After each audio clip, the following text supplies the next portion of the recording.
Halo anak-anakku semua, Assalamualaikum warahmatullahi wabarakatuh.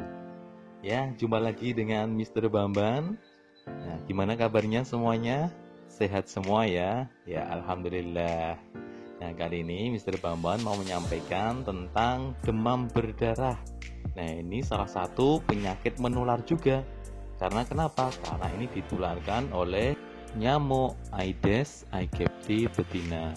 Nah, di musim hujan ini itu sangat riskan sekali. Banyak nyamuk berkembang biak. Maka dari itu, Mr. Bamban mengambil tema demam berdarah ini supaya di lingkungan kita ataupun kita sendiri terbebas dari penyakit demam berdarah tersebut. Hujan adalah berkah, jangan sampai kita terkena demam berdarah. Oke, kemudian apa yang dimaksud dengan demam berdarah itu? Ada yang tahu nggak? Nah, demam berdarah adalah penyakit yang disebabkan oleh salah satu dari 4 virus dengue. Demam berdarah merupakan penyakit yang mudah menular. Sarana penularan demam berdarah sendiri berasal dari gigitan nyamuk Aedes aegypti.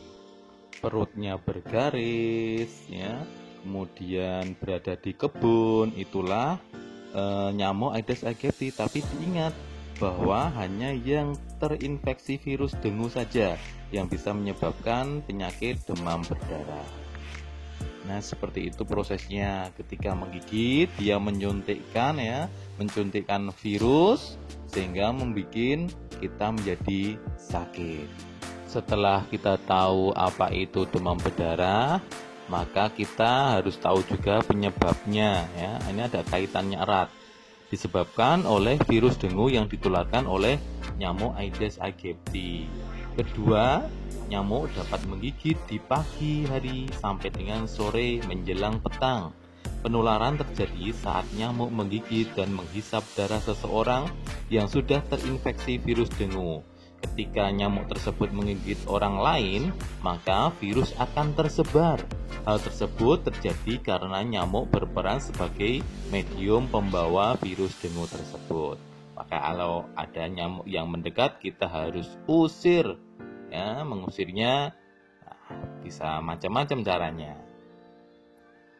Kemudian untuk gejalanya umumnya timbul 4-7 hari setelah gigitan nyamuk dan dapat berlangsung selama 10 hari. Beberapa gejala demam berdarah yaitu 1. Demam tinggi mencapai 40 derajat Celcius, nyeri kepala, nyeri pada sendi, otot dan tulang, nyeri pada bagian belakang mata, nafsu makan menurun, mual dan muntah, pembengkakan kelenjar getah bening, ruam kemerahan sekitar 2-5 hari setelah demam, kerusakan pada pembuluh darah dan getah bening, dan pendarahan dari hidung, gusi atau di bawah kulit. Itu adalah gejala-gejalanya. Tapi biasanya ruam kemerahan itu juga ada kasus yang tidak ada ruamnya. Jadi tahu-tahu dia sudah masuk fase selanjutnya. Kemudian diagnosisnya, ya, kita tidak bisa hanya melihat dari luar saja. Maka diagnosis penyakit demam berdarah akan dilakukan dengan melakukan pemeriksaan fisik, ya, tidak hanya fisik, tapi juga ada wawancara medis. Selain itu, pemeriksaan penunjang seperti pemeriksaan darah di laboratorium juga harus dilakukan. Sebaiknya setelah merasakan ada gejala-gejala demam berdarah, segera konsultasi ke dokter, ya. Kita telepon dokter, ya. Kemudian langsung kunjungi rumah sakit terdekat agar bisa langsung dilakukan diagnosis. Seperti itu. Nah, untuk pengobatannya sekarang. Pengobatannya apa saja? Yang pertama yaitu banyak minum cairan agar terhindar dari dehidrasi. Kemudian yang kedua adalah cukup istirahat. Konsumsi obat penurun panas yang relatif aman dan dianjurkan oleh dokter. Menghindari konsumsi obat-obatan pereda nyeri. Hal ini karena bisa menyebabkan komplikasi pendarahan. Pantau frekuensi buang air kecil dan jumlah urin yang keluar. Ya, kita ulangi lagi apa, yo. Oke, yang pertama adalah minum air putih yang banyak. Kemudian yang kedua adalah istirahat cukup.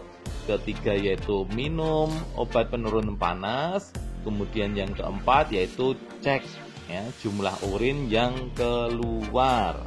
Walaupun mungkin agak jorok, itu sangat penting ya kita mengukur berapa jumlah urin yang keluar. Di samping itu kita juga lihat urin kita apakah berwarna putih, ataukah berwarna kuning, ataupun berwarna keruh. Kalau berwarna keruh berarti itu indikasi kita kekurangan cairan. Sekarang cegahannya apa saja? Yang pertama adalah menguras bak penampungan air ya, baik di atas ataupun di bawah. Di atas itu tandon air ya yang berada biasanya di atas, kita cek apakah ada tutupnya atau tidak.